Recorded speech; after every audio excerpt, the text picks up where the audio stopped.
नमस्कार। आज हम स्टॉक मार्केट की उन अनदेखी ताकतों को समझने की कोशिश करेंगे जो असल में बाजार को चलाती हैं, और ये भी जानेंगे कि इन्हें पहचानना कैसे सीखा जा सकता है। अच्छा, शुरू करने से पहले एक जरूरी बात। ये सारी जानकारी सिर्फ सीखने सिखाने के मकसद से है। इसे किसी भी तरह की वित्तीय सलाह ना समझा जाए। तो चलिए मुद्दे पर आते हैं। सवाल ये है कि स्टॉक मार्केट को कंट्रोल कौन करता है।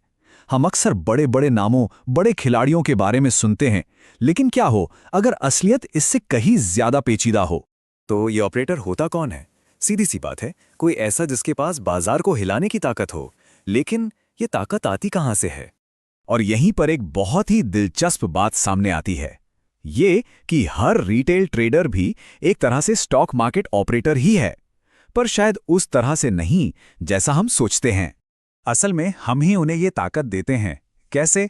हमारा ही पैसा जो हम निवेश करते हैं वही तो बड़े फंड्स बनते हैं, और जब हम खरीदते बेचते हैं तो बाजार में जो लिक्विडिटी आती है उसी का इस्तेमाल करके वो अपने बड़े बड़े सौदे पूरे करते हैं। मतलब हमारे बिना उनका काम चल ही नहीं सकता। तो चलिए अब आगे बढ़ते हैं और देखते हैं कि ये सब मिलकर ट्रेडिंग के सबसे बड़े जाल यानी कि भेड़ चाल को कैसे तैयार करता है। देखिए, ट्रेडिंग का एक सीधा सा नियम है, किसी को पैसा कमाने के लिए किसी और को पैसा गंवाना पड़ता है। तो अगर हर कोई बेच रहा है तो सोचिए खरीद कौन रहा है। आइए इसका एक क्लासिक उदाहरण देखते हैं।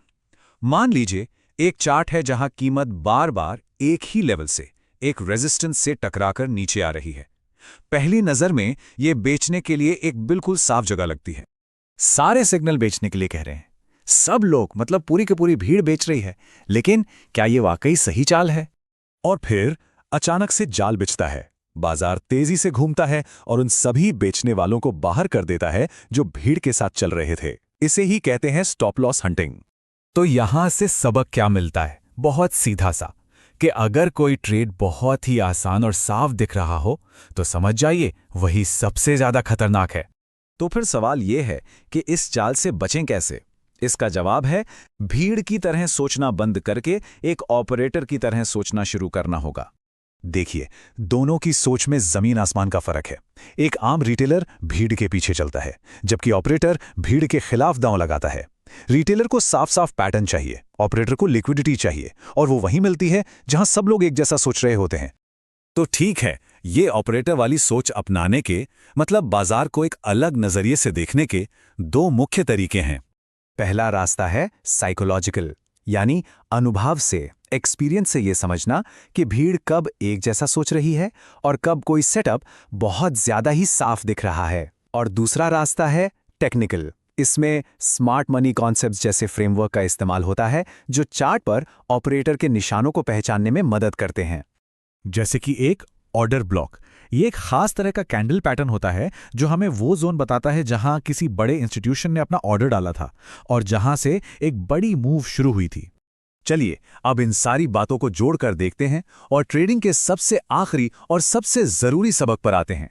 तो आज की इस पूरी बातचीत से हमें क्या सीखना है? पहली बात ये समझिए कि हम भी मार्केट का हिस्सा हैं, हमारी वजह से ही कैपिटल और लिक्विडिटी आती है। दूसरी, भेड़ चाल से हमेशा बचिए। अगर कोई ट्रेड एकदम परफेक्ट लगे तो शक करना जरूरी है। ऑपरेटर्स पैटर्न नहीं, लिक्विडिटी ढूंढते हैं। और सबसे जरूरी, किसी और के पीछे चलना बंद करके अपना एक अलग स्किल बनाना ही होगा। इसे समझने के लिए एक पुरानी कहावत बिल्कुल सही बैठती है, सवारी सामान की खुद जिम्मेदार है। बाजार में भी अपनी पूंजी की सुरक्षा की जिम्मेदारी सिर्फ और सिर्फ हमारी अपनी है। आखिर में बात बस इतनी सी है, वो करके कामयाबी नहीं मिल सकती जो हर कोई कर रहा है। चार्ट को देखने का और फैसले लेने का अपना एक अलग, एक अनूठा तरीका बनाना ही पड़ेगा। तो अब जब ये बातें पता चल गई हैं तो खेल ही बदल गया है। अब सवाल सिर्फ खरीदने या बेचने का नहीं रह गया है। असली सवाल ये है कि अब जब उनका खेल पता है तो अपना खेल कैसे खेला जाएगा।